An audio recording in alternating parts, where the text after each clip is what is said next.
Yo, what's up? How's it going? My name is Key, and I'm back here for another GoLang OpenPair Streamadoo. And today we're talking about linked lists.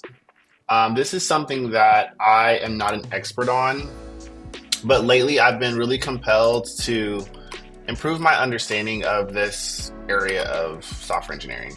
And to be quite honest with you, I've made most of my career off of doing things like React web development, server side node development, some DevOps stuff, a lot of cloud engineering.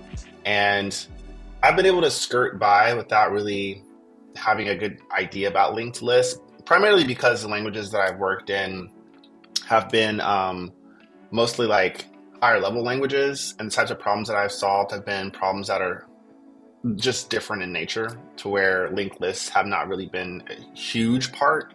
I know enough to like get by, but I feel like I don't have like a real understanding of linked lists, especially in the context of using pointers and stuff like that. So my goal with this stream and maybe a sequel stream is to kind of like dive deep into the linked lists and to just become a little bit more familiar with them. In the previous stream, I was working on like a little game. It was like a little cheese maze game, and as I was like developing the idea for that, one of the things that I had going on was I was thinking that I would make some type of way to keep track of the levels. Here, I can actually show you the little diagram that I created. So if you can recall, I made this little diagram, and this is like a way that I was explaining the way the levels work in that game. And the idea that I had was the map for this game is basically a two-dimensional array of characters, basically. And the mouse is navigating through this. My mind started to wonder, like, what would happen if I found a way to generatively create an infinite set of maps using some type of rule set, but then also what would happen if I wanted to like store these maps in memory in a way that would allow me to create as many as I want to without having a predefined size of memory allocated for these maps to be stored. And it really sort of like put me in a bit of a tailspin, like trying to think about how I would get around that. And out of that thought process came the realization, okay, if I want to do that with this project, like be able to make a game that has infinite generative levels, then I need to have a better grasp of how I'm managing memory so that I have a way, like a system for procedurally generating those levels, but also storing them so that they can be accessed by the user as they play. So I don't know if I'll return to this project anytime soon, but that would to me be the most interesting problem to solve in expanding on this. And I did a little bit of brainstorming. I have like a little section here where I was just kind of coming up with some ideas, and a linked list I think makes a lot of sense for much of this here. So we're going to put this away for now and focus on the linked list thing today. And then if we get inspired, we'll come back to that later on. So what is a linked list? A linked list, I got this definition from Geeks for Geeks website. It says that a linked list is a linear data structure in which the elements are not stored at contiguous memory locations. The elements in a linked list are linked using pointers as shown in the image below. And I'm actually going to make an image here based off the one that they have on there on the website. So when I was watching YouTube videos previously, I heard linked lists mostly explained in contrast to arrays. And I know arrays work differently in different languages. In GoLang, arrays are fixed size. You have to declare the size at the time when you create an array. But array in JavaScript, for example, is not a fixed size. You can push, and there may be something under the hood with JavaScript that allows that to happen, but it's the same word just used for different things. So in JavaScript, in GoLang, an array is a data structure where the memory locations are basically reserved at the time when the array is created.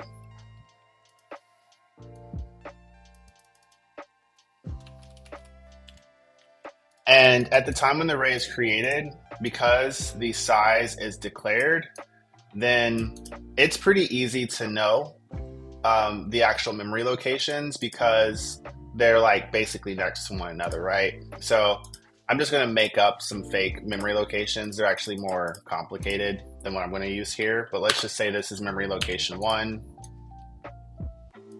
Let's do x1. And this would be like x2.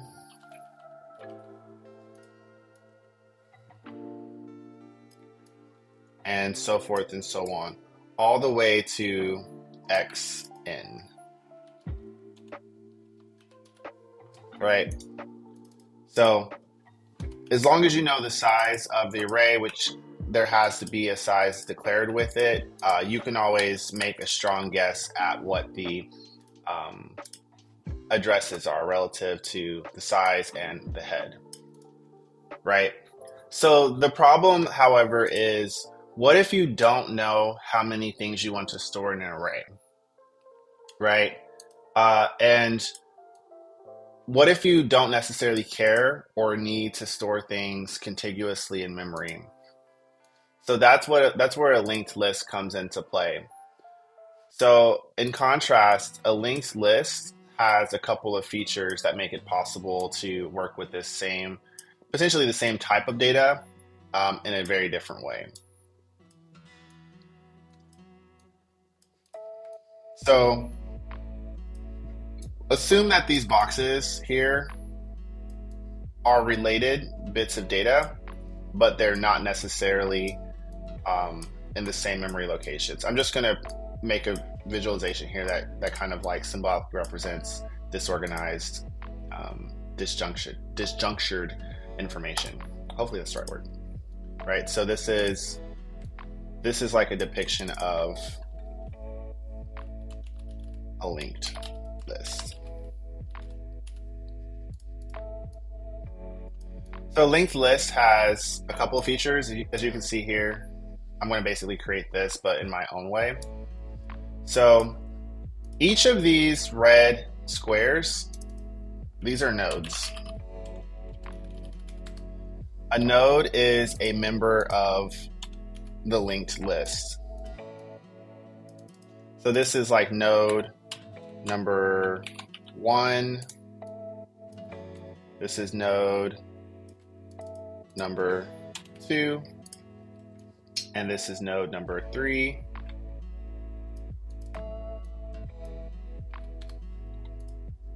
Oops. And this is node number 4.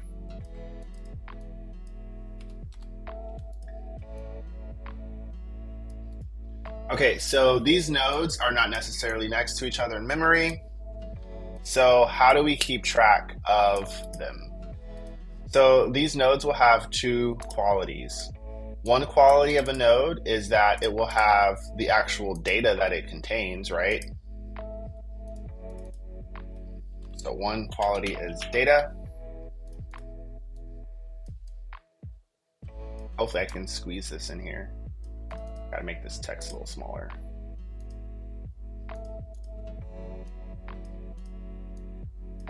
One part is data, and then the other part of the node is a pointer. I think it's called a pointer. It can be called let's not use the word pointer because pointer is actually used for like another thing. So in this case, let's just call this next. Like that's what they use on this other side. So what next is using the pointer. It holds the pointer for whatever the next node is in the list. So you have the data, which is like the actual information that this node contains or represents. And then you have next, which is pointing to whatever data or whatever node is next in this linked list. So let me just copy this over so I can reuse this. Let's make that into a group.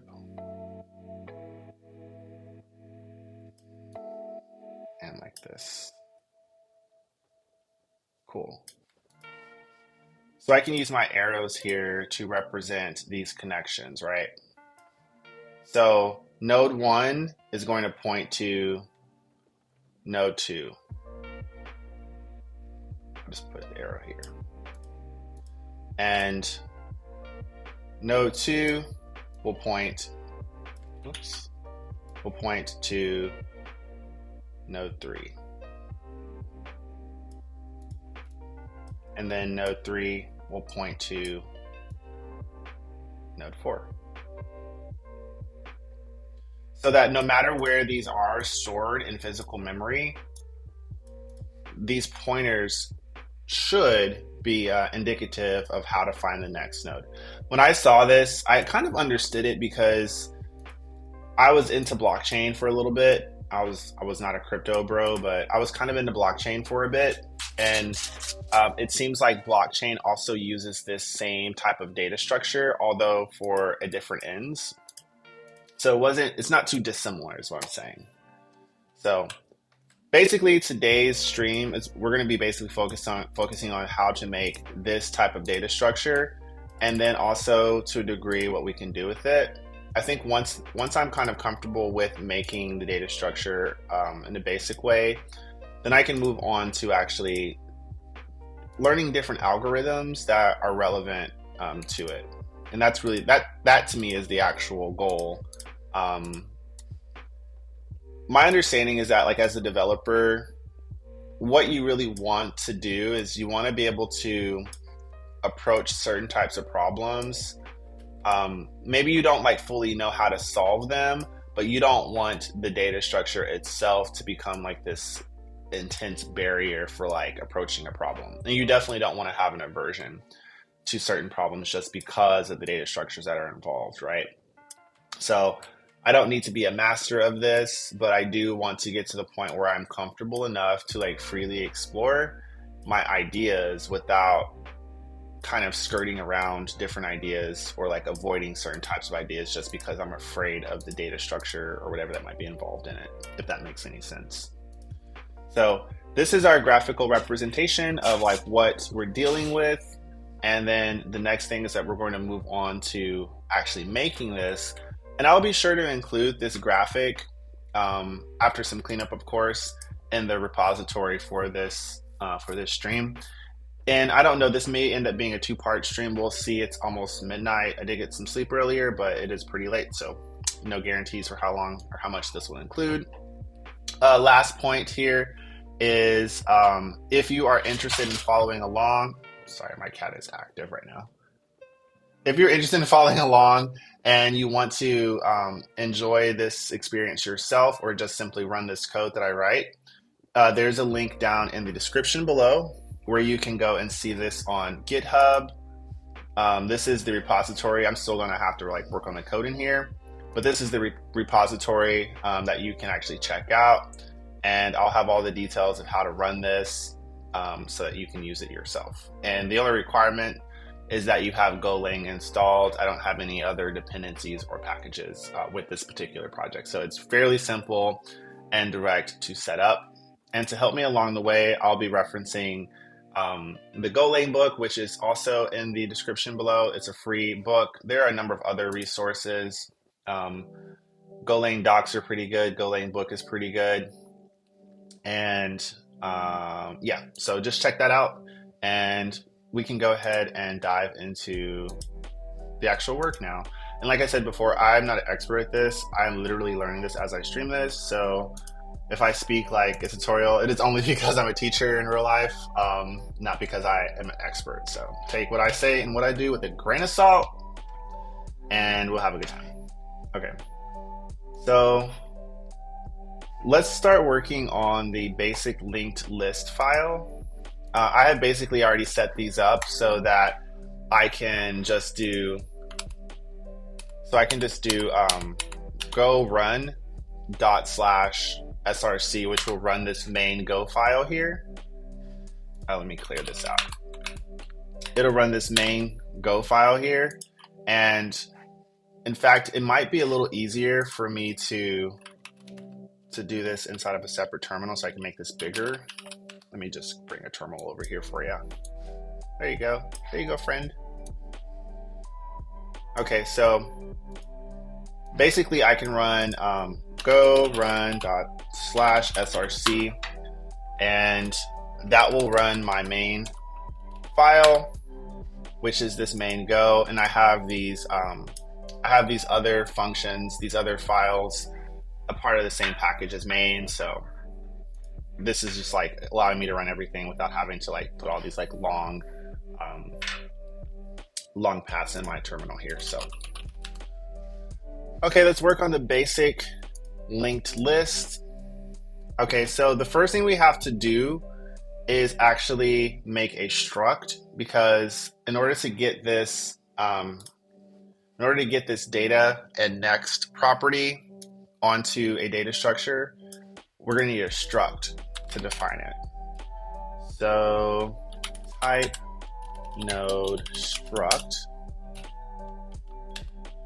So this is the definition of each node. And these are called fields, not properties, because this is GoLang. So the first field is data, and this will be an int. For now, data could be anything. And it could even be another struct, you know. And then we have a next. Next is what's going to hold the address, and this will be a address for a node. So this is like a node can hold the address for another node. Let's go ahead and throw some comments in here. So it's just a regular comment. Whatever data this node is supposed to contain. I feel like I may end up spawning some type of like mini project related to my channel's theme, which apparently is mice at this point. I don't know why. Everything I'm doing is very mice oriented. That's the brand, I guess.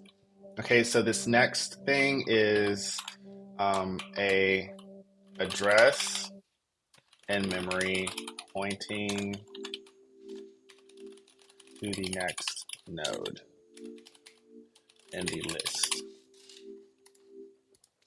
Okay, and I'm getting some linter errors here because this isn't being used in any way. So okay, so the next thing we need to do is we need to bind we need to do two things. We need to actually make the linked list itself, because you have a node and then you have the linked list. So let's do type linked list struct, and the linked list will only have the head in it, and we initialize the head, and then we can add we initialize the head, and we initialize the head with a pointer to the next node, but the linked list only needs to have the head, because all the other things can be found just by traversing the list. So head, and it has a field of node.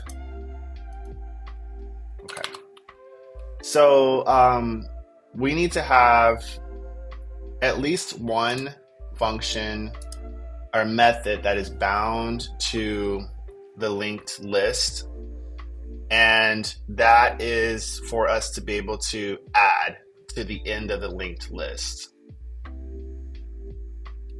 So func, my reference to the linked list, I'm just going to call that list, and we'll bring in a pointer to the linked list itself, and this method will be called add to end, and this will take in some type of data, which will just be a number. And when we call this add to end, the first thing that we need to do is make a new node to add to the list. So that is new node colon equal, whoops, colon equal. We need to get the address of the node, and this node will contain data, and it'll be whatever the incoming data is when this method is called. What is this saying? Missing comma and argument.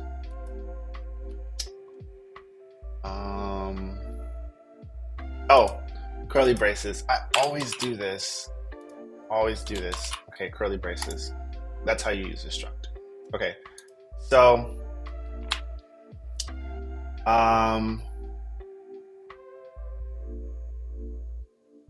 okay, so what is this saying here? If list.head equals nil, then head is new node. Okay, so what this means here, I'll just show you what I'm looking at. If list.head equals nil, then list.head equals new node, return. So basically what this is saying is the first time that this add to end is used, we need to check if this linked list is new. And if it is, then we need to create the head. So if the list is empty, then create the head. Let me move that comment to a better spot. Okay, if the list is empty, then create the head.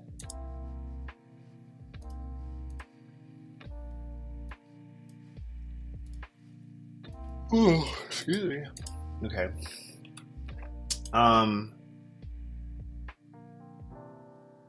And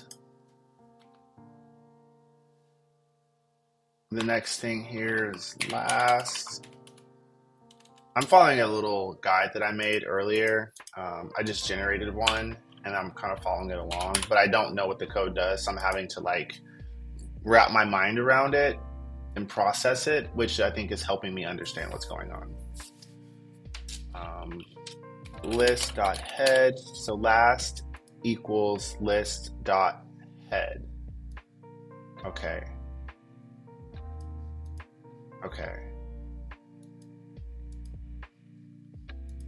And then for last.next until, oh, I know what this is doing. Okay, I'm going to finish writing this and I'll explain. Last equals last.next. So what this is here, this is the traversal loop. Let's do a multi-line comment. So this is the traversal loop. The head is created, then traversal, or then loop will call .next until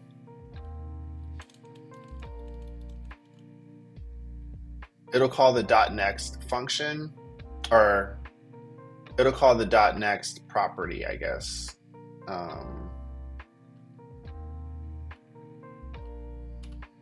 Or I'm sorry, not call.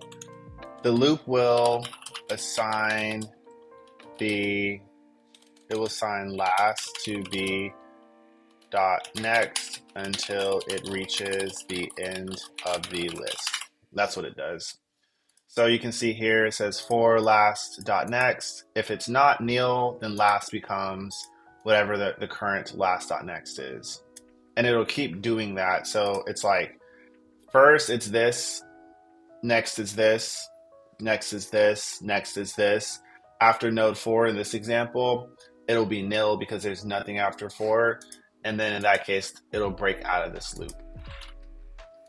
And there is like a big O. I think it's O of n, and n is the length of the list.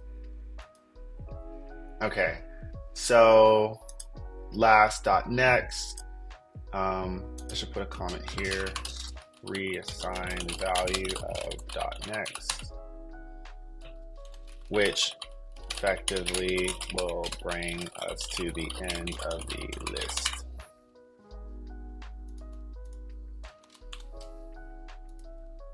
And O of n time. I need to also brush up on my big O notation. That's also, I do happen to know that this is correct because I watched a tutorial video earlier, but I don't know it in a way that I'm comfortable and confident in. So, okay, so basically once we get to the point where last.next is nil, meaning that there are no more nodes in this list, then that will tell us what the last node is. And then at that point, last.next equals new node. It'll be, the new node will be whatever this is that we created here, up here.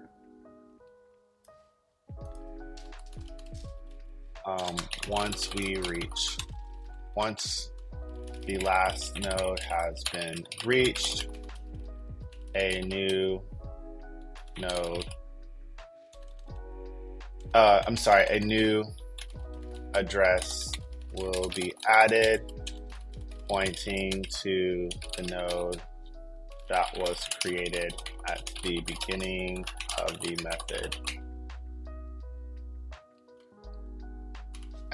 method. So this is creating it, which is storing it in memory at this right here is creating it, and we're getting the address, we're saving it to a variable. So by the time that this happens, it already exists in memory, or has been reserved in memory. And then we do all this stuff here to figure out where the end is. This right here is short-circuiting it, because if there was no first node, then the rest of this would not do anything. But then by the time we get down here, then this will add, since this already exists in memory, all we have to do is give a reference to the address, which is what this variable is storing here. New node stores the address to the memory address to the new node. Okay, so that's basically it. I mean, minus all of my comments and stuff going on here, this is basically it. So the steps in this process are make a new node to add to the list. That's step 1. Step 2 is, if the list is empty, create the head.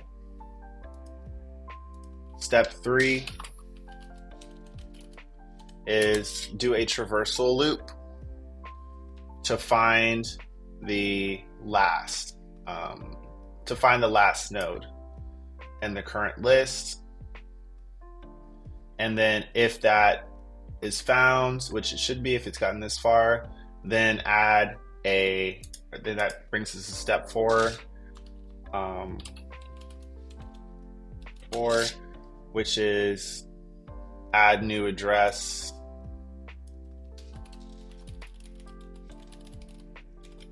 last node in the list, pointing to the node that was created at the beginning of the method, which is this part right here. Okay, so this will work. However, we need a way to see this in the terminal. So, or in the in the terminal here, we need a way to see this going on. So in order to do that, we need to make some functionality so that we can print out the data as this is created, as these are created. So we make a function, and in this function, we'll take in, we'll have a list, and this will be a pointer to linked list. And this method will be called display. So we're binding a new method to the struct for linked list here. And this will allow us to display all of the nodes in the list.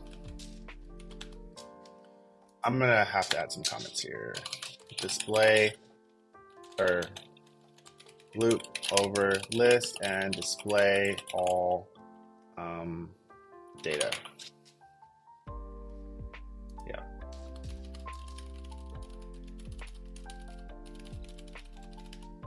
Okay.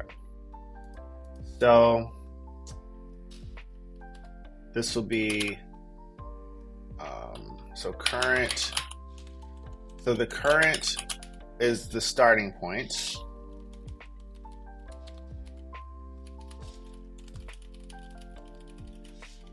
Current equals list.head. That's the starting point.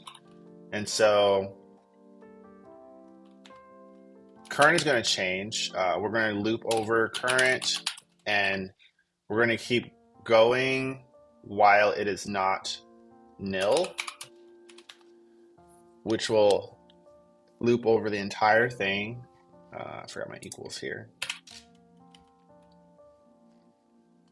And for every loop in this, we'll do fmt.print ln, and we'll put current.data.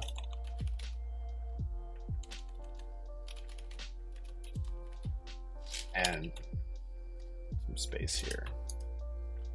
And we'll also remember to change current to equal current.next, so that as this loop goes, it'll keep moving forward in the list.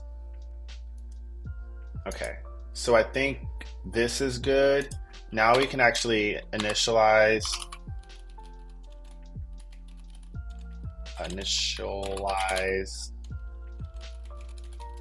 list.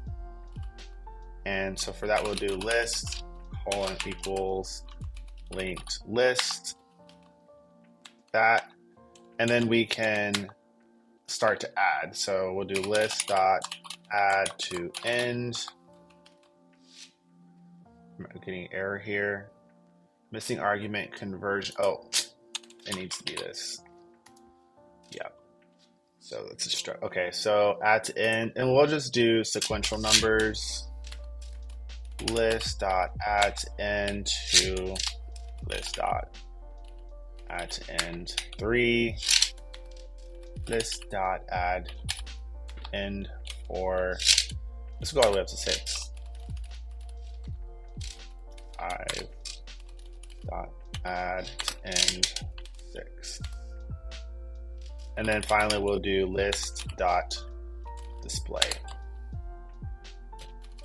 We'll output all data, which should be 1, 2, 3, 4, 5, 6.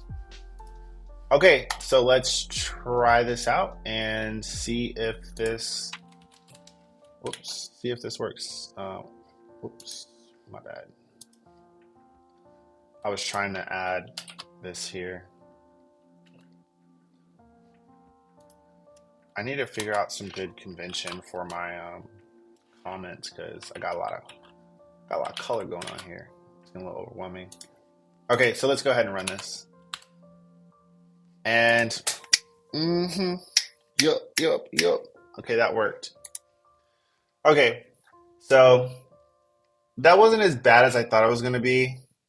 I think the only part that hung me up was really, at first, it was really just this part here with the looping over to get next and next and next and all that stuff. But I think I get it, so I'm not too worried about it now. I'm gonna clean this up and then do a commit, and then we're gonna hop to the next example. Yeah, I'm gonna do the next example. So, boom.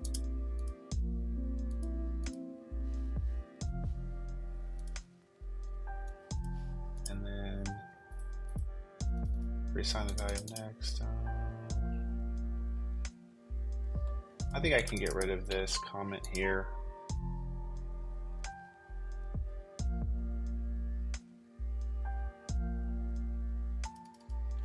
I can clean that up too.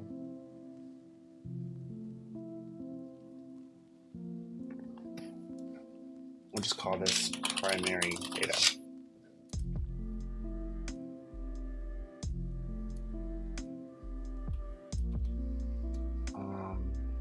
Add new address to last node in the list.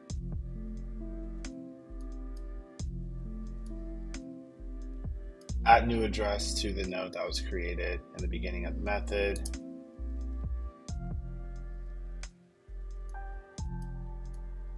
Okay, this can be combined. I definitely might be one of the few people who do too many comments in the world. I don't know like what the world record is, but sometimes I have more comments than code. That's just me though. It's because I do my notes in my code. Like you'll notice when I'm coding in here, I very rarely these days will open up Obsidian or a notepad and like write down separate notes because I just don't even see the point. I'll never look at it if I do it that way. So I just put everything together here. Okay, so let's go ahead, git add, git commit, finished, basic, linked list. We made a hot link, the hottest link in town. My links are always hot. Okay, so now that we've done the basic linked list, we're ready for the advanced linked list because apparently you can have the linked list do other cool stuff. So what we're going to do is we're going to have the ability to add a node at the start, add a node at the end. We're going to be able to delete as well. And then lastly, we're going to do reversal of the linked list. I'm going to do about half of this and I'm going to take a break. So that should bring us to about an hour. And then I'll finish up this one and then I'll move on to the doubly linked list. So we got a little bit to go. Okay, so let me go ahead and comment this basic one out and get the last or the advanced one ready here. And we can, I don't need this terminal. We can run our code here to make sure that shows up. Cool. Boom. Bop. Shabop bop. Perfect. Okay. So advanced linked list. We're going to be basically starting over here. So just like before, the first thing I need to have is the struct for the node. So node struct data int. Next is a pointer to the node. And then we need to have a struct for the linked list.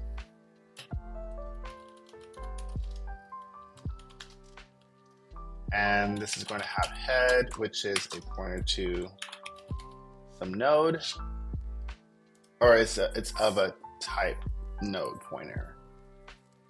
How do you say that?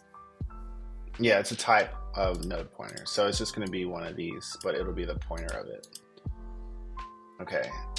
So next we have func. This is going to be a method called add to end. It's basically going to be what we did last time. So this would be the same. So func L, let's call this L list. L, let's just call it list with two L's like that, lowercase. So pointer to linked list. This would be called add to end. And this will have data incoming, which will be a type int, and So the first part is to create the new node, and this will be the memory address of a new node struct that has the incoming data. And these need to be brackets instead of parentheses. I don't know why I keep doing that. I think it's because I'm used. No, because that doesn't even make sense in JavaScript, honestly. I don't know why. Um, I don't know why I keep doing that. Okay. So the next thing we need to do is we need to loop over, or we need to check to see if there's a head. If there's not a head, that means this list is new. So we want to go ahead and just create the first node. So if list.head equals nil, then list.head equals node, and then, whoops, new node. And then we need to return. Okay, so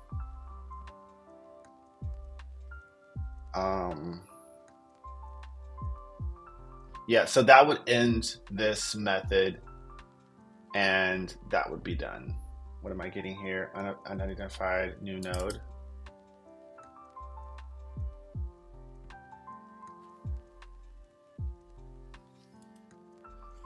I think that should go away when I write the next part, maybe.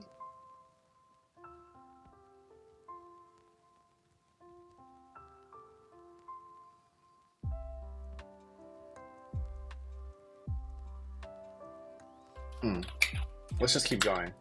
So last colon equals list.head, and this will only ever start running if the head has already been created. So at this point we want to do a loop. So for last dot next, if it is not nil, then we will loop over, keep changing last to whatever the next is.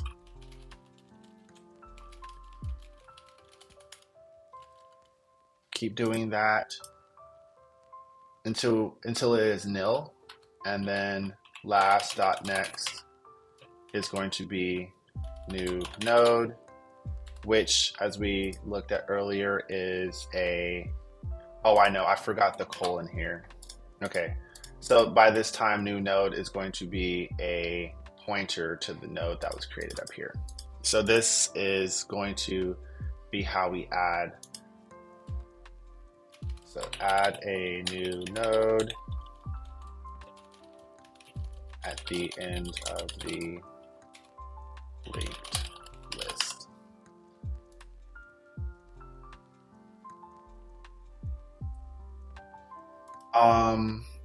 Oh, you know what? Dang.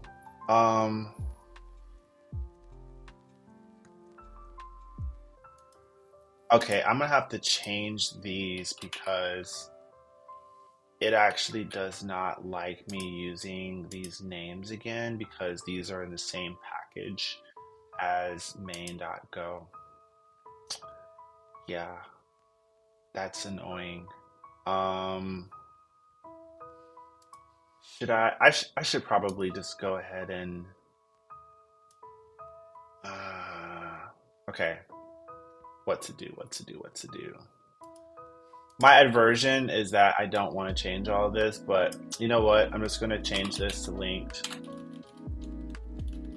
list to make this easy on myself. And then I'm going to change these packages. So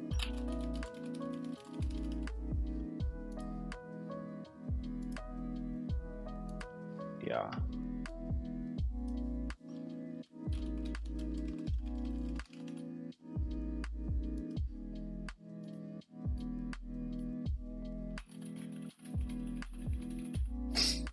Can I do this?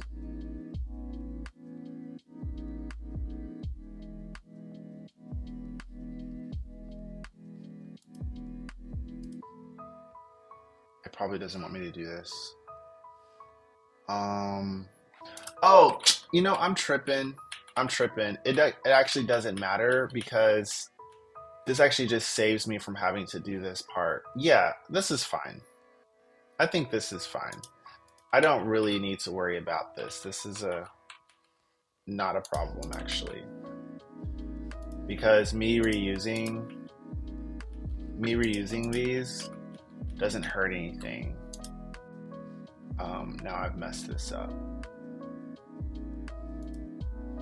Okay, and advanced linked list. I can just change that back. This is main. Yeah, I don't need to recreate the node in the linked list. I can just reuse the ones I have. Yeah, I think that's fair. Let me just rerun this to make sure I didn't break anything. Am I panicking or freaking out? That's kind of, but that's the point of having things in the package, shared package, right?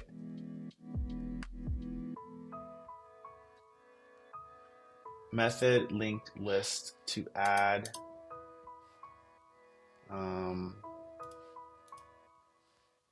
Yeah. Mm,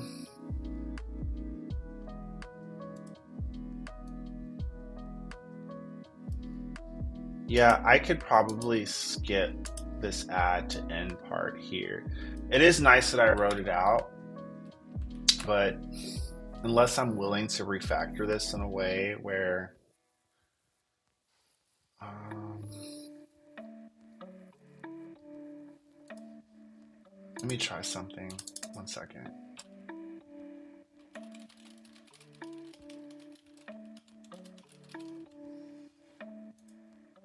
Oh gosh, I'm like doubling back on myself.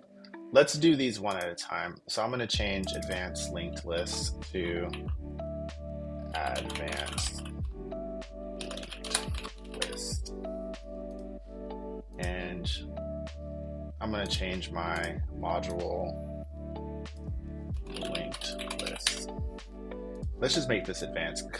I just don't like having to type out all those dang words, to be honest. That's lazy of me, I know, but import advanced.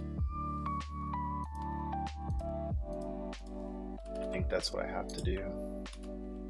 Oh, it needs to be linked list / advanced. And then I probably need to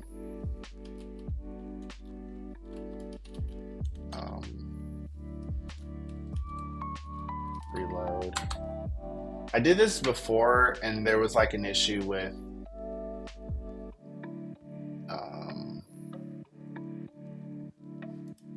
there was an issue with this being remapped.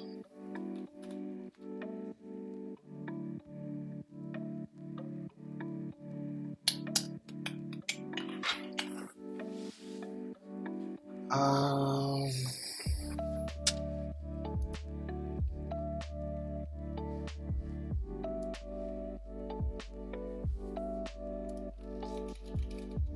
and let's just look up. This is a learning opportunity for me. I just need to get used to it. So packages, creating packages, package math. Okay. It needs to be the folder. So this is in source. Okay. So need to go here / source /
Oh, I think it needs to be advanced dot. I think that might have been an issue. No, that didn't fix it. Um,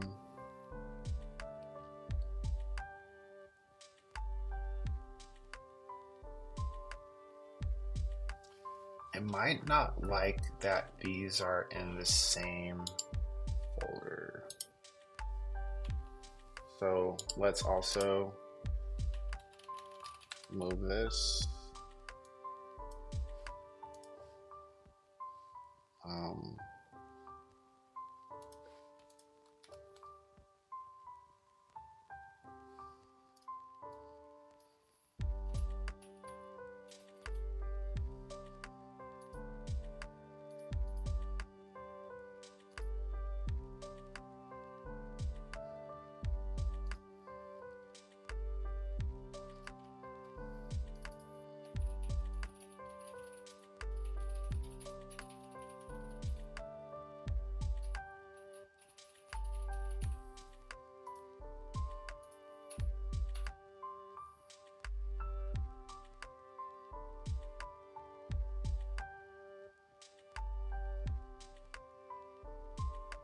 okay, we're getting somewhere. So I think I can take this and do this slash add source slash advanced. That'll fix that. And I need to basic and then doubly. I should have thought of this earlier. I should have known because I actually made a couple of servers and did some exploration of handling like different packages and whatnot and ran into the same issue. And I just didn't learn my lesson, I guess.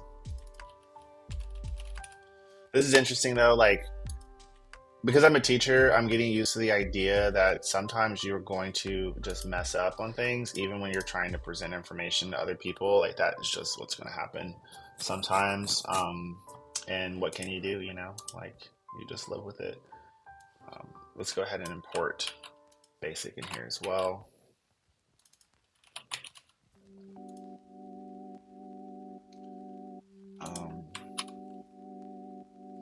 And this should be basic. But yeah, that's what happens. You know, you just gotta let it go. Okay.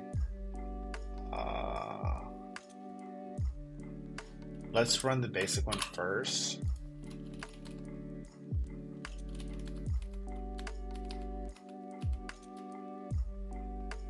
Undefined linked list, undefined node.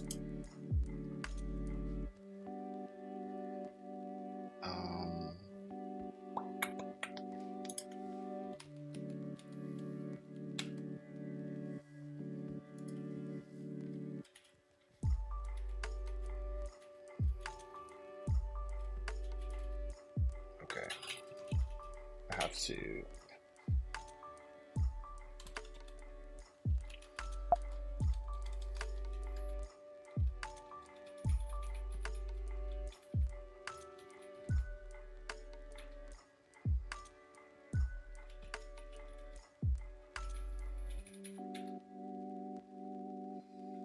Why is it trying to run the advanced one?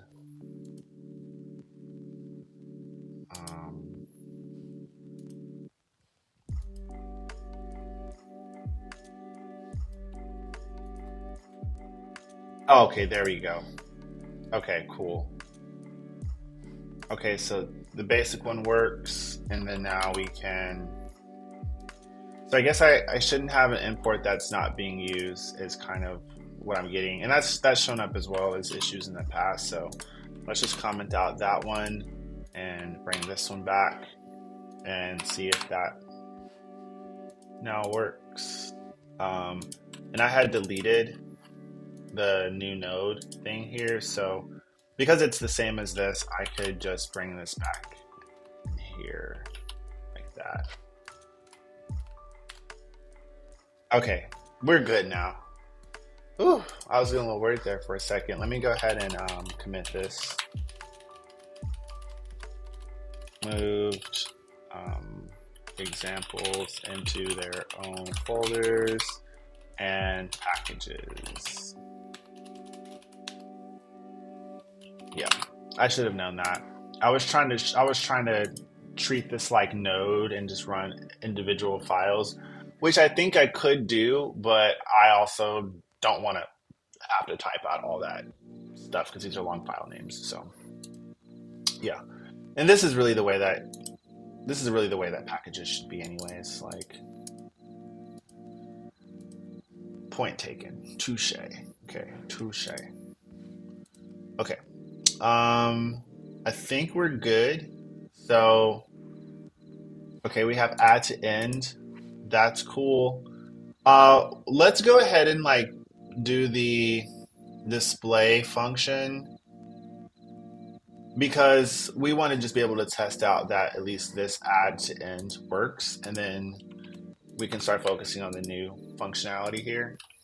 So, func, and then we'll say LLIST. This will be a reference to linked lists.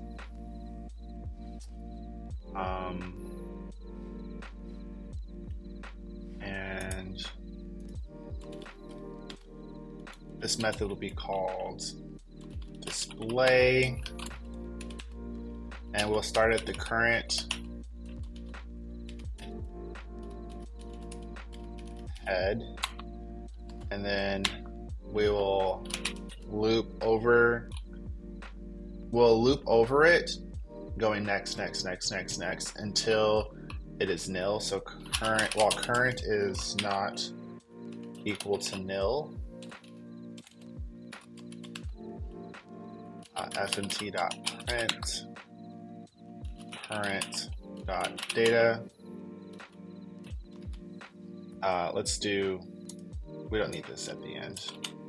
Let's do print line. And then be sure, oops, I gotta do current with T. And then be sure to do current equals current.next. And then I think that's good. So let's start by initializing our list.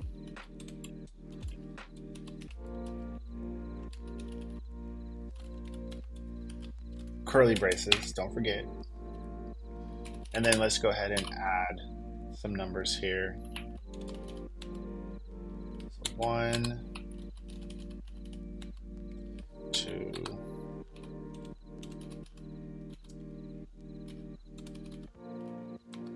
3. And then list.display. And this should output 1, 2, 3. Okay, so if we run this now, okay, 1, 2, 3. Okay, cool. So what makes this advanced is that we're going to do two more things. We're going to learn how to add to the start. So just kind of previewing my example here.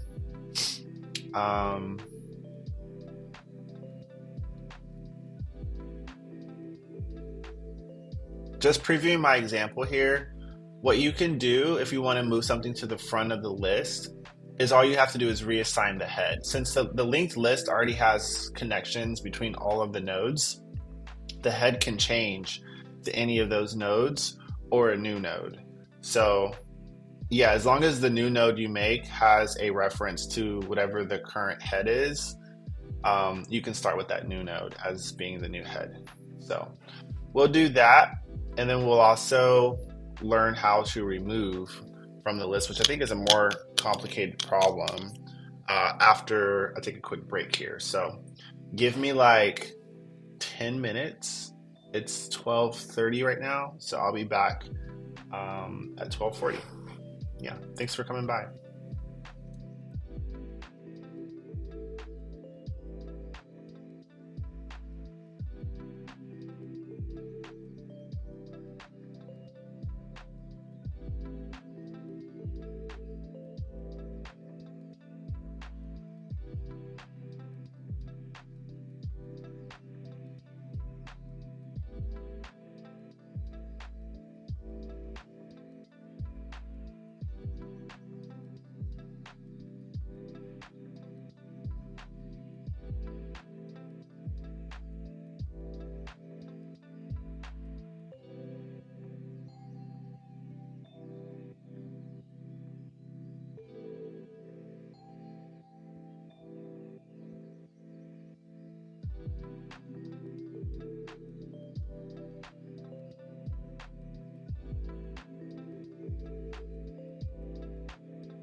Okay, we're back. Thanks for being here with me. Thanks for sticking around. We're going to go ahead and jump back into our advanced linked list file here and continue where we left off. Sorry, I just drank some water. Now I got the burps. Okay, so wait, what's this complaining about? Wait, I'll tell you, changing the module name and the packages and stuff. Do your tidy because apparently that's not working. Refresh your IDE when you do that because it will pick it up as an error. I'm not sure like what the underlying reason is, but it'll throw an error, or at least make it seem like there's something broken, but it's not. So, anyways, where are we here? Advanced linked list. Let me get rid of some of these extra comments. I don't want to have duplicate comments in here for things that I already did in the previous one. Okay, so let's now learn how to add to the beginning. So what we can do is we can take this linked list here and we can add things at the beginning here. We can also add a node that is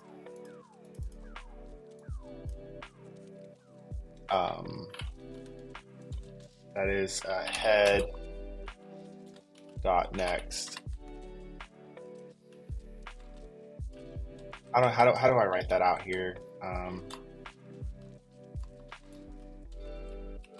Add to start. Let's just call it that, and let's give this a different color. Let's do something wild and crazy.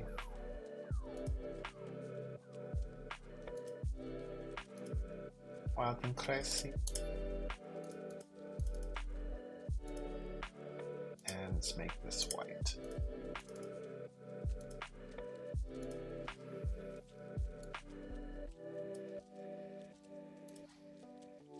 This is so hideous looking. Let's make that white as well. So we could add something to the start as well. And the way that this would work is we replace the head of our list.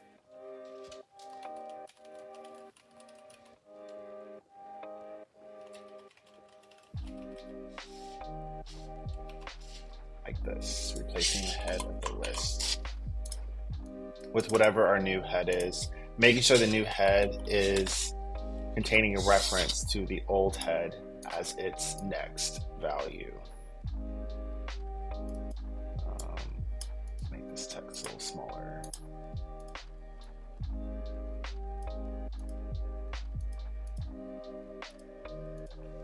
Okay, so that's what we're doing next. Previously, we're adding to the end, which is what this process is indicating.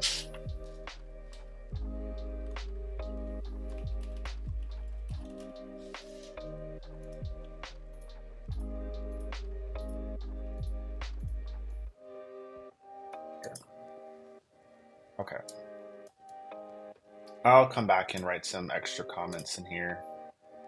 I really like to do that. I feel like taking the time to make very neat notes and graphical depictions is great for the memory, which to me is the goal here. Well, yeah, to me is the goal. It's not the first goal, but it is a goal. The first goal is familiarity and understanding, and then the second goal is to start solidifying the memory part so that I can do this without having to look at reference all the time. So there's a priority there. Okay, so add to start. It's fairly simple. Let's make a new method. So func, oops, caps lock's on. Func, we want to bind this to the linked list. I'm just now starting to get used to the way that you bind methods to structs. Structs are basically like classes, but it's just different than other languages. You don't do it inside of a constructor, or you don't do it inside of the class.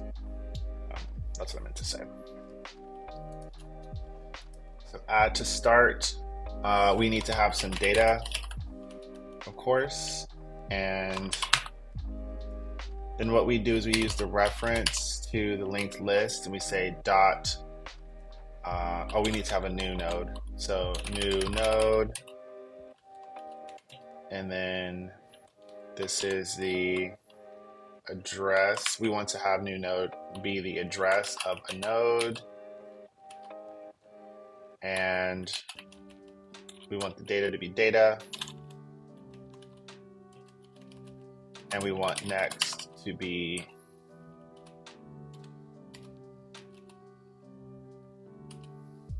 dot head.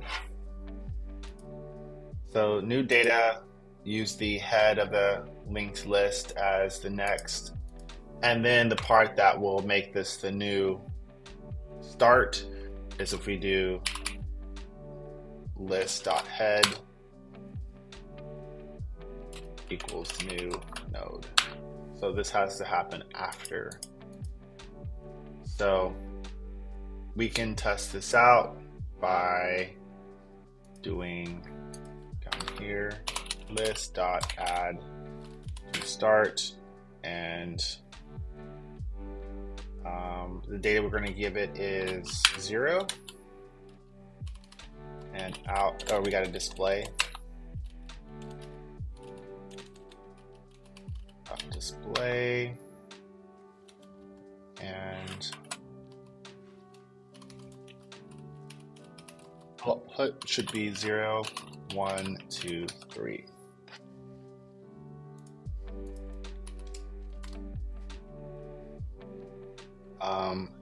Yes, that worked. Okay. 0, 1, 2, 3. Okay, cool. So yeah, that was pretty straightforward. Brittany, any comments in that? I think I'll just keep it simple.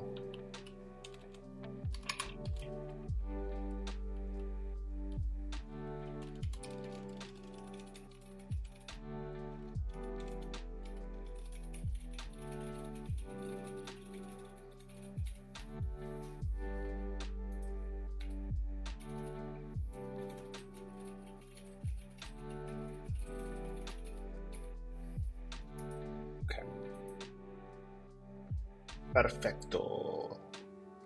Okay, so the next thing we want to do is we want to figure out how we can delete a value or delete a node based on the value that we're passing in.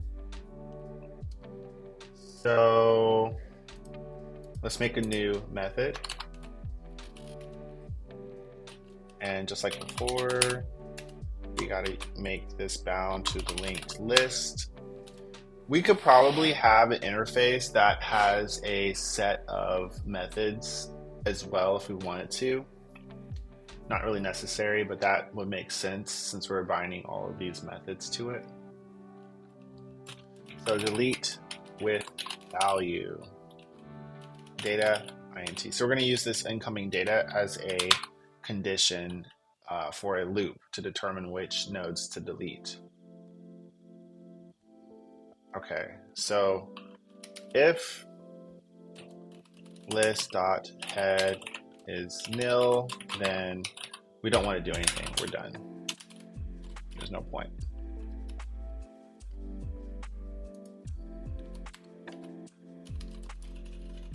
List is empty, and stop.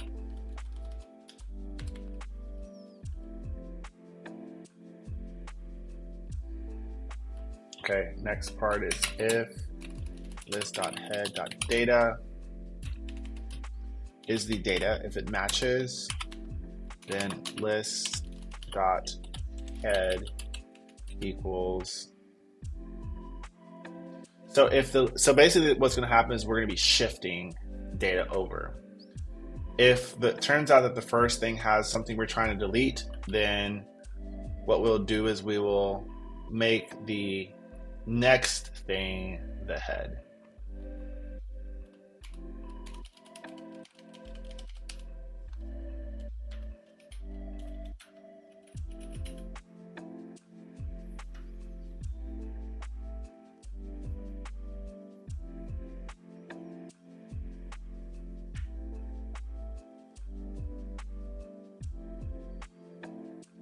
Something about this feels weird, but we're going to go with it.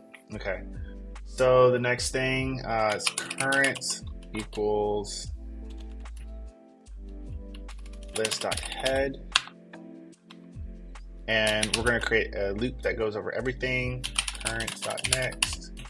While it's not nil, if current.next.data is data, then current.next is current.next.next. Return.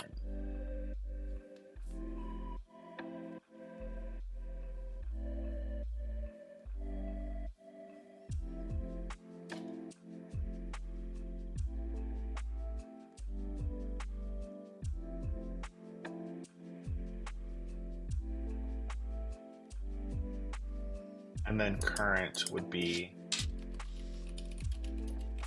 current.next. This is confusing as Aflac insurance.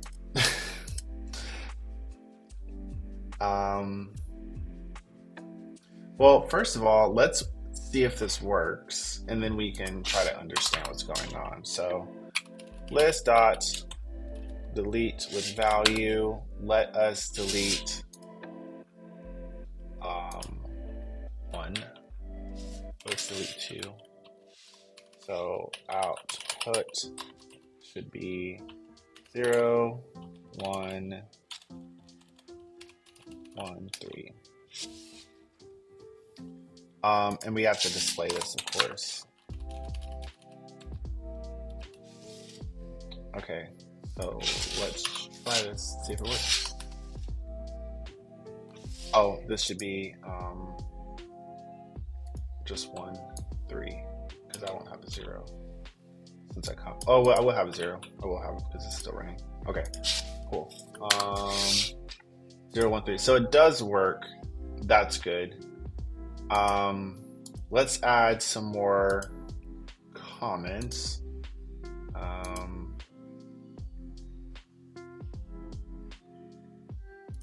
One second, clean this up.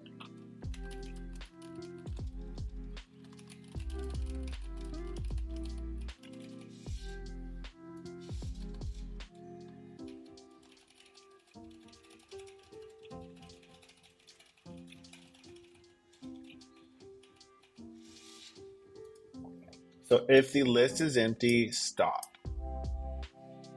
If the head.data equals the data, then, so that's one thing I could test, is I'm going to test this with 0, and then I'm going to put another 0 here so that I have 2, and see if it deletes both.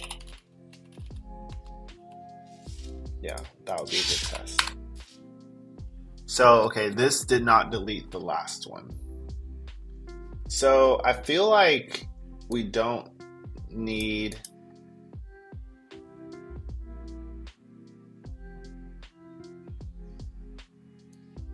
this return here.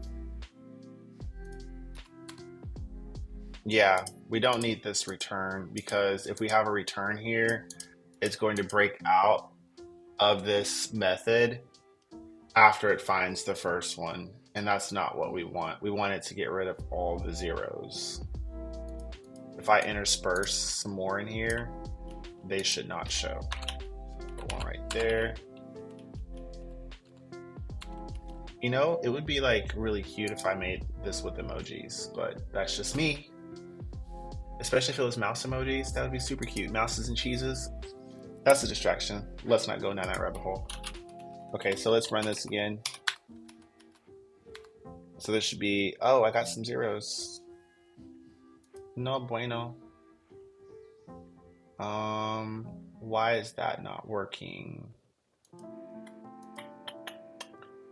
If list head equals data,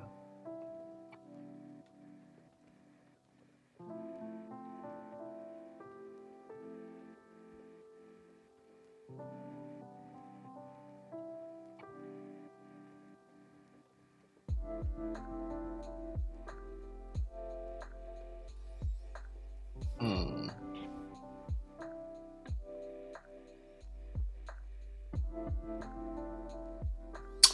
Oh, I can see what's happening here. Um, kind of.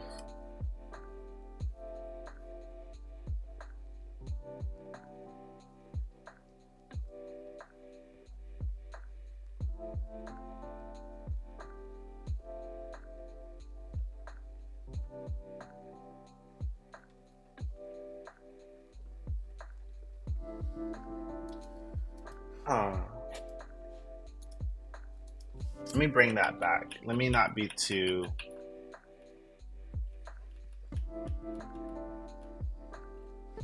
hasty.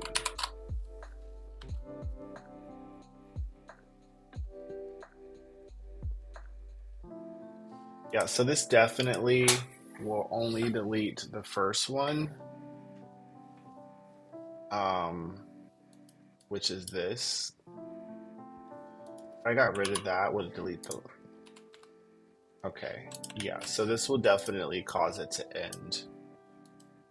Um, I understand this. I don't understand this though. So if current list dot head for current dot next, if there is a node, then we'll look at the data and compare it. If it, okay, let's look at our visual here. So if there is one, and that if there is a next one in the list here, it'll look at the data, and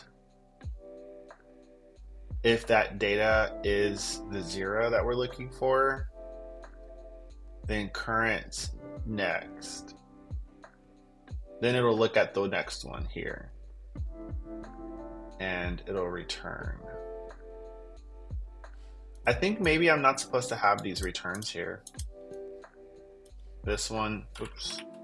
I think I shouldn't have this return or this return. I want to see if that works. Uh-oh. Uh-oh. Okay. That wasn't good.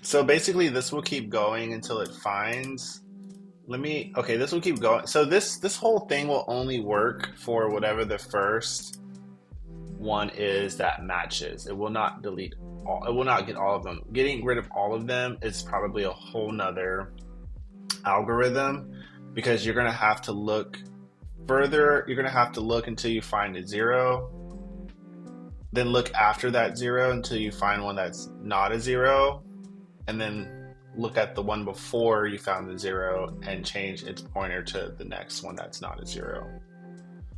That's a whole nother pattern. I could probably explore that. Let me just make a to-do, and I'll just think about whether or not I'm going to do that in the next stream. Create a method that will delete all nodes with value. So this will only delete first node from the list based on matching. Actually, yeah, this will, and if I get rid of this here, it could delete the first 2, given the head has that data. Otherwise, it'll only ever delete the first one. Because when it finds one, it will exit the loop here, or it'll exit the method.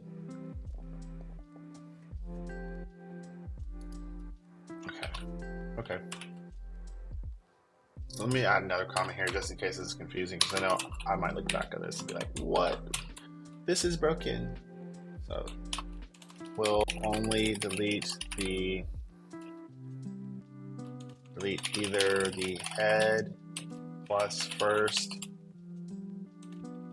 plus one node or first node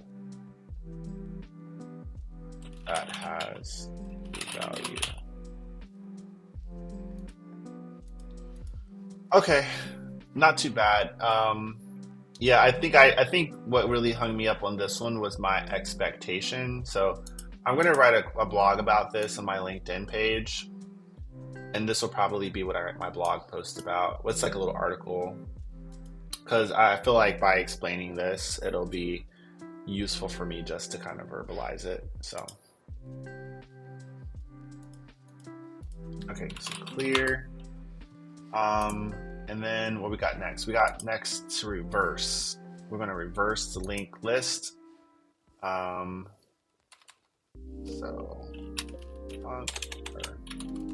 reverse linked list.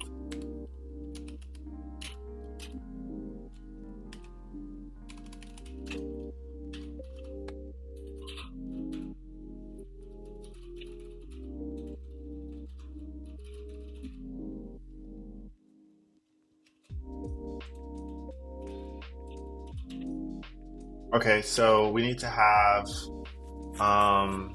two variables. One is called previous, one is called next, and both of these are of type pointer to node. And we're going to start with the current dot head, and for current, while it is not nil,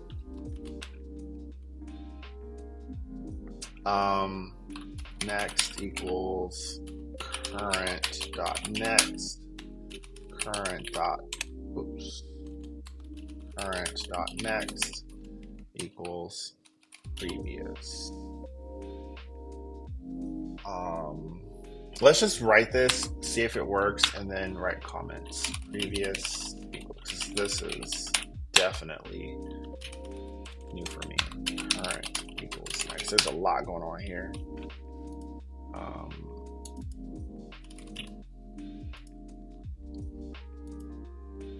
I think what we're doing here is creating temporary placeholders for things as we switch them up. And then by the end of all of this, the last previous will be the new head.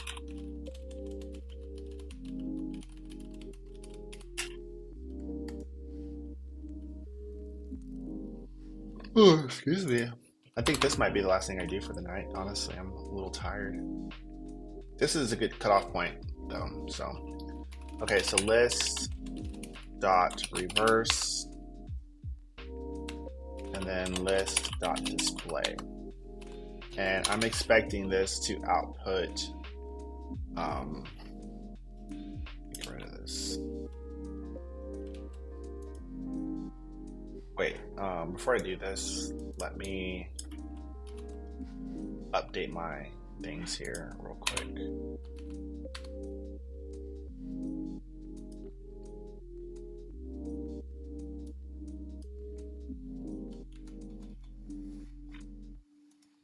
I just want to update these so that they're not misleading, because if I don't do it now, I will forget to do it later. So 1, 2, 3, 0, 0, 1, 2, 3, 0.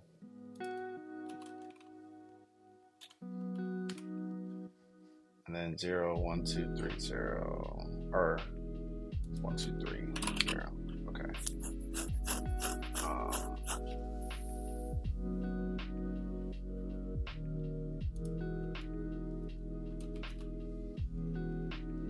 Okay. So for this reverse one, what I'm expecting is output is 0, 3, 2, 1. Oh, I can comment these out too.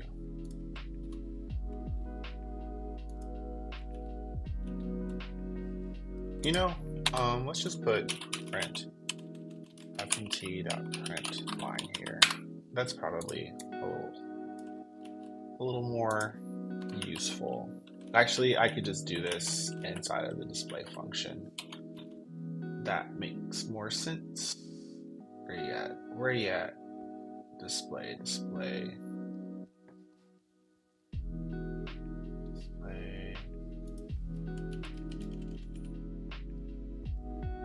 There you go.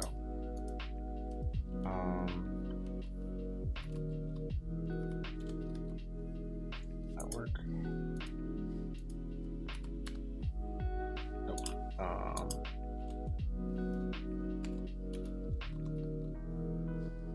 That work? Nope. I had to do it down here.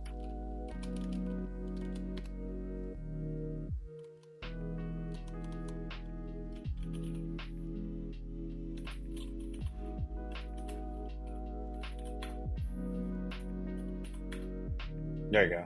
Okay. So 0, 3, 2, 1. Perfect. Now let's break this down and then get out of here, because it's been an hour and 40 minutes so far. Okay, so previous and next. We're starting off with the current head, right? So we're starting off with this head. Let's actually add some text above here.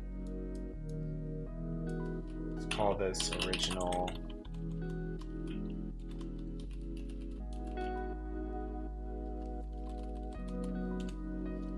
head.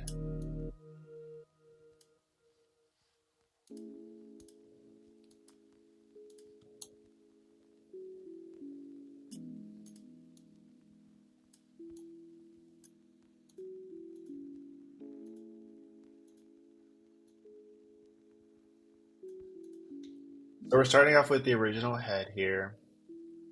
That's called current. And then we're going to loop. We're going to loop, and every time we loop, we're going to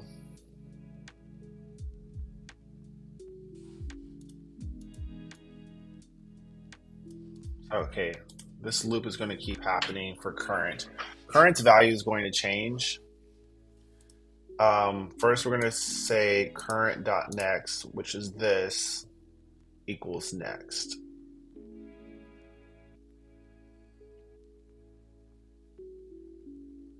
So we're going to basically put this in a placeholder value,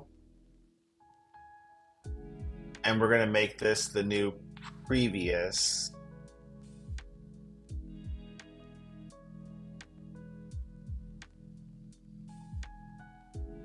No, we're gonna change the pointer first. So change the pointer of the next node to the current.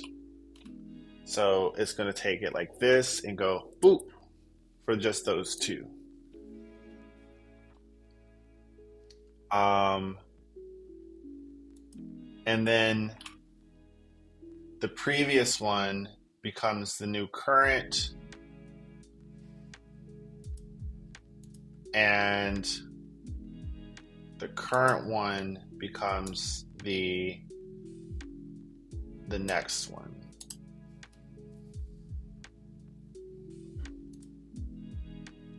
I feel like I need to draw this out in a way.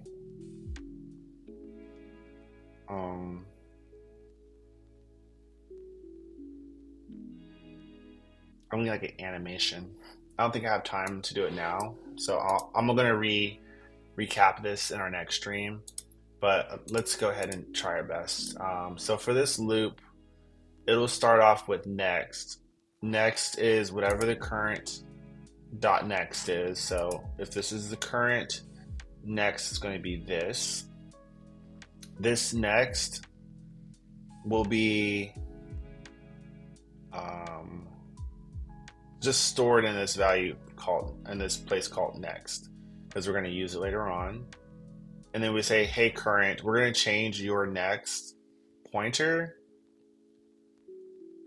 to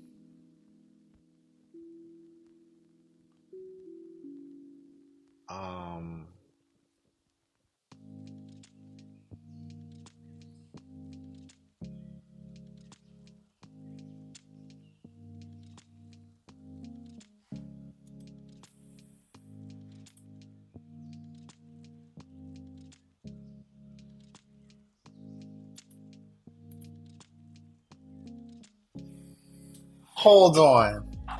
Hold up. Wait a minute. Let me put some notes up in it. Wait. What? Huh? Oh my goodness. Oh my goodness. Okay, let's start over. Okay, so we're making two variables because we need placeholders because we're going to be doing a switcheroo, right? And we're going to get the current, which is presumably, well, not presumably, it is actually just going to be the head. So this is going to be the current.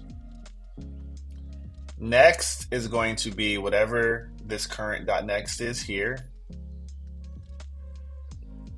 And then current.next is going to change to the variable called previous, which at the moment is undefined. Okay, I see what's happening here. So we're going to change the value of previous to current. I wonder if this would still work if we changed the place here, because I think that makes more sense to me. Let's try to run it real quick and see if it still works. Nope. I broke it. I broke it. Okay, never mind. Okay, so change the pointer to the next node, so it'll be undefined.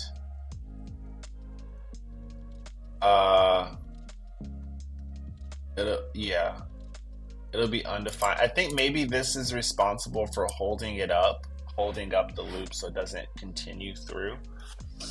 Not exactly sure.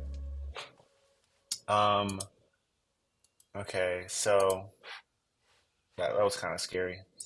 So change the pointer to the next node.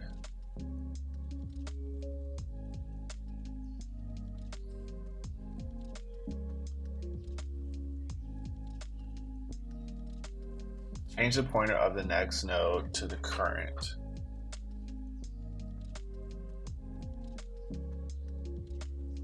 Oh, I'm sorry, to prev, which I believe at this point is undefined. So I can do fnt.print at this point to see what it is at that point. So let's just print this and see what's happening. So oh, wrong side.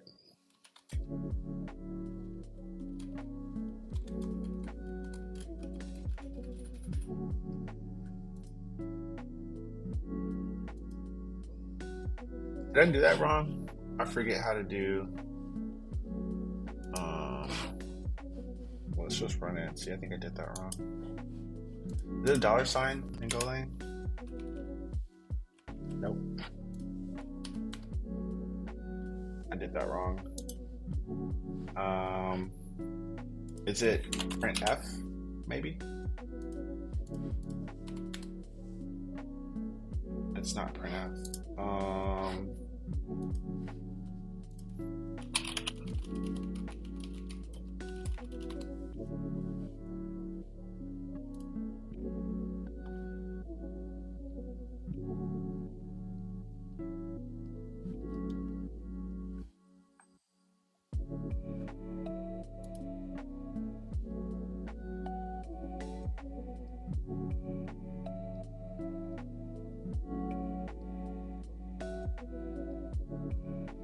I thought there was like a short way. Okay, I can do the printf way, I guess. This is going to be. I just don't know what the. Maybe I'll try that. I don't know what the data type is for .next. Maybe that'll work.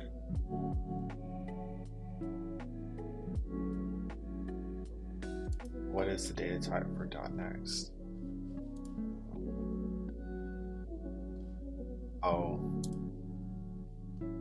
How do I indicate that?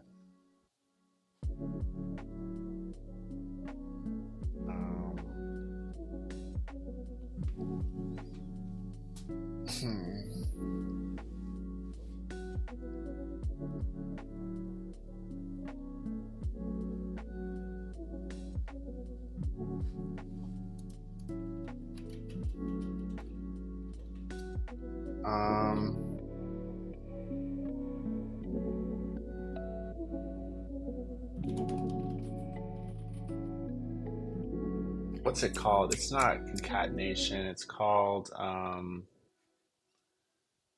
getting like the biggest brain fog right now. Not called injecting, but I'm gonna go with that. Injecting variable, GoLang.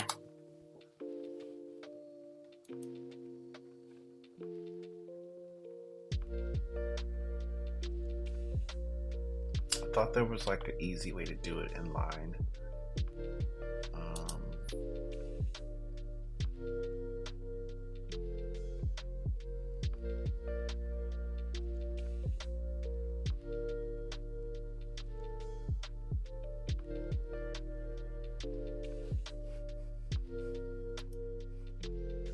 You know what? You know what? I'm mad. I'm mad. Mad crazy. Is there a way to do this print and be indifferent to the type?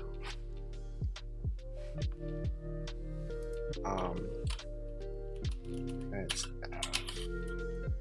any type, GoLang.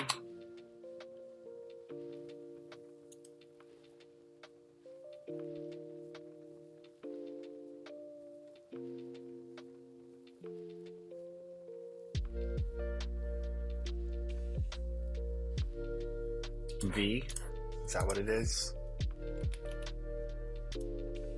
Okay, there you go.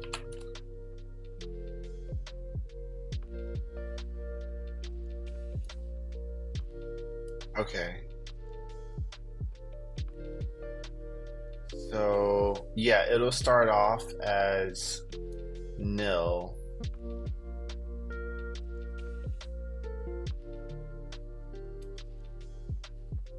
Wait.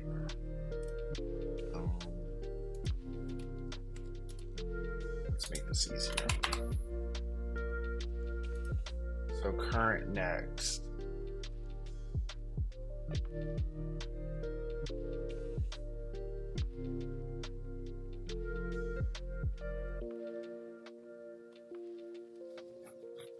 Okay.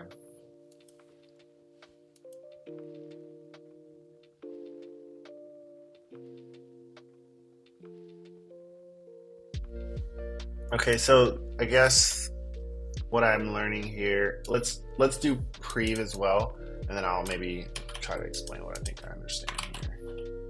So prev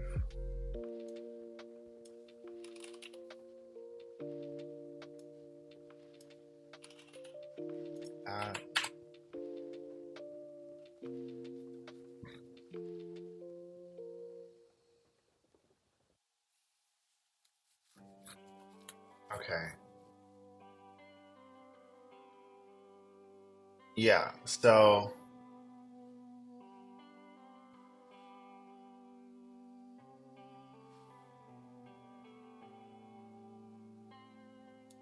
okay. So the first time it's nil.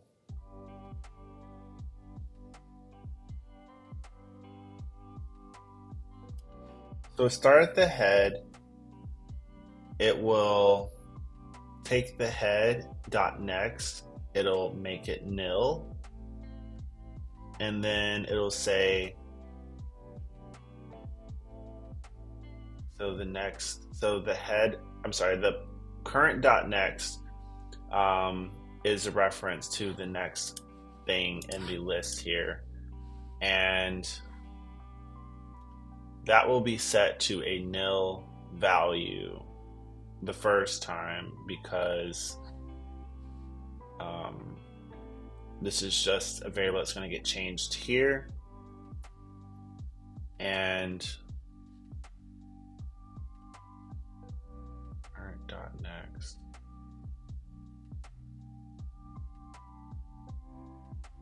Oh, I see. This next and this previous, they exist outside of the scope of this loop. So since the first thing is the first thing will not have a pointer.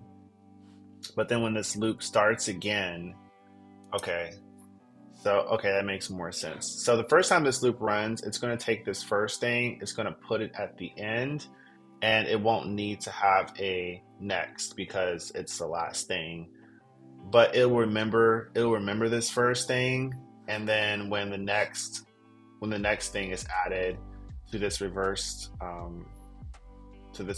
list, then this next here will be the previous, it'll be a reference to the previous thing, which was the first one. Yeah, this is definitely something I'm going to have to just memorize because is like I think I get it, but like it's not smooth. It's chunky, very chunky right now. But doing the console log thing has helped. So I think I know enough to revisit this next time. Maybe add some more notes here. So first time, or the head will not have a dot next, or will the heads dot next will be nil since it is the new last item in the list. When the list runs, it will remember the head reference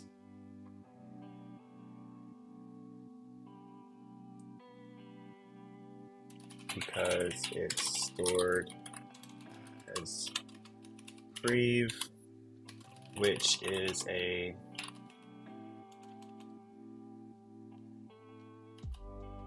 variable that is accessible outside of the loop.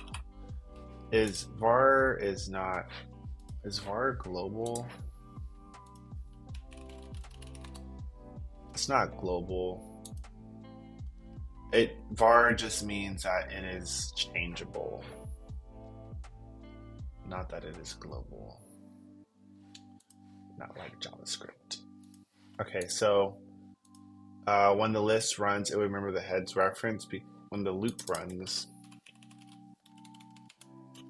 again, it will remember the heads reference because it's stored as previous, which is a variable that is accessible outside of the loop. And then where is this next here being used? Oh, okay. So this next is a way to know like what thing it's going to be. Next will determine the new current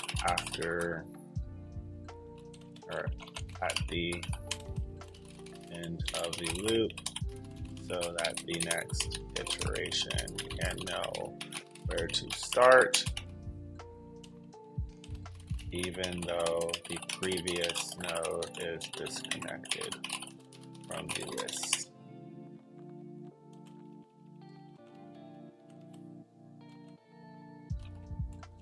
Or even though it is disconnected.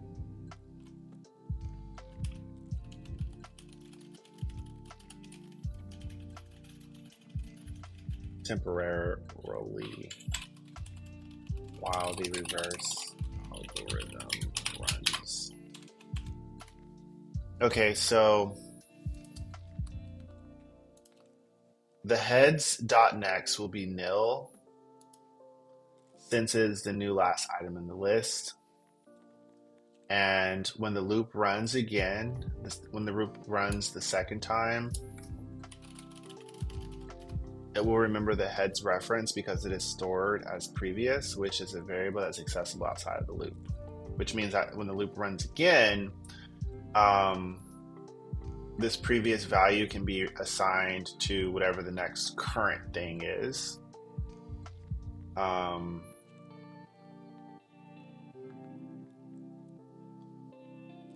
Which is right here. And then, so when the loop runs second time, it'll remember the heads reference because head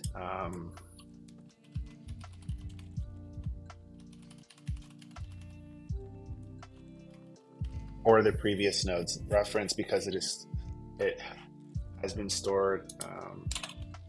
It was stored as previous, which is a variable. That's what's our loop. Okay. Next,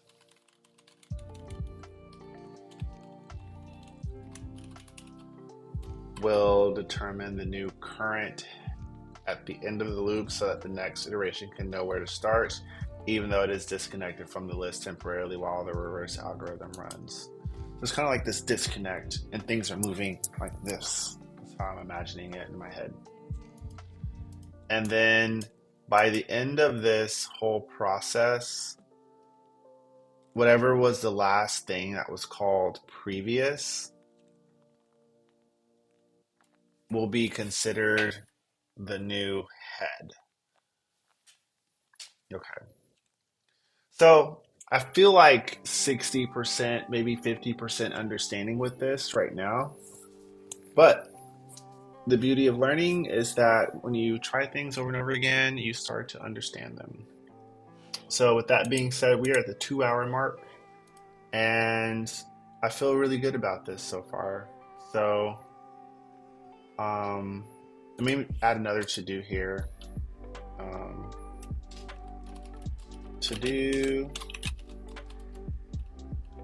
review the reverse method and then create a method that will delete all nodes with value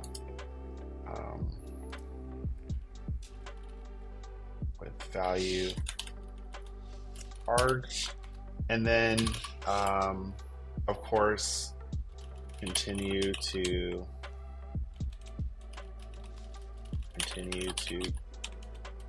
doubly linked heaps.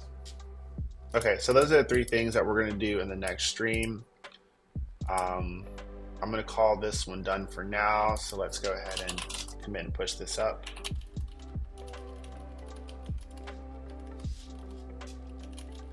So we did finish this, we just have a stretch goal and then the other file. Finish base goal of advanced linked list. And I think we are good. So anyways, thanks for joining me. I knew, I had like an intuition that this would end up being a 2-part little mini series thing here. Because this is quite a bit of work and also it is quite late as well. So I'm admittedly a little slow and that's okay. That's life, you know. So thank you for joining. Oh, by the way, I've really been getting into doing the boring stream. If you haven't noticed, like, I don't know. I think streaming just helps my focus so much. You know, in a world where there's all these things going on, I find that I'm able to leverage like the streaming thing because I feel like if the camera's on and I'm recording, I just don't want to disappoint. Does that make sense? I don't know. It's hard to explain. So I can look at the timestamps of these videos, and it makes me feel happy that I can see, okay, I actually did read for 2 hours and I have proof. And that's just for me. I don't think anybody watches these videos or cares. Nobody wants to sit around and watch 2 hours of someone reading. That'd be kind of weird. But like, and I don't even watch them because they're too long. But I can look at the timestamps and it helps me keep track of how much I'm reading, how much I'm working, how much I'm studying. And that's really nice. It gives me the feeling that I had when I was a kid and I would put together a booklet, like a reading book list. Like every time I read a book, I would write it down and I would just see the list like stack up. And that gave me like a great feeling of confidence. Also, that was a part of the homework too. So I feel like it's the same or similar type of feeling. It's like I'm making a record of my effort, and that helps me to fend off feelings of imposter syndrome. You know, like with learning, there's only so much you can control, but the part you can control is just showing up and doing it. Now, how your brain chooses to work and everything like that, you can have influence over that. There are certain learning strategies that you can do to make that better, to give you better, more consistent results. But the main thing is just showing up and getting busy. You know what I mean? And when you have some type of receipt, some breadcrumbs, something to help you just remember I'm doing this, regardless of the outcomes. Like you can at least rest in the contentment and in the comfort of that knowing. And that's what this stream is doing for me. Whether people decide to watch or not is as cool, but that's not really like the crux of the value for this, you know? So, um, as far as like philosophical wisdom, which I guess I like to do at the end of these, I would say when it comes to learning and studying, try to know yourself and what you need. That is really important. A teacher or a method of learning can only do so much. You really need to be the number one stakeholder in your journey and find what works for you, you know? And that's where you're seeing here. You're seeing me do what just works for me. And streaming and recording, and sometimes I do watch like sections of these videos so I can just hear myself, so I can hear my mistakes. But I do this because it works for me. It allows me to hear myself, not in my head, but out loud. And in the hearing, I can identify opportunities for improvement. I can identify things that maybe I don't understand as much as I thought. It forces me to confront my own knowledge. Also, it forces me to confront my own behavior patterns around learning as well. You know, um, so yeah, there's multiple levels, multiple layers of why this is good for me. I would just encourage you to figure out what works for you and to just do that and to honor that and to recognize it, because you'll get a lot further and a lot more sustainably than trying to force yourself to do something according to a standard or process that really doesn't fit you, you know? So anyways, that's my 2 cents. Take it or leave it. I'll catch you later. My name's Key. This is Matter Development. Sorry, Mater Development. Originally, it was called Matter Development. And this is OpenPair number 7. And I'll catch you next time for Linked List Part 2. Okay, bye.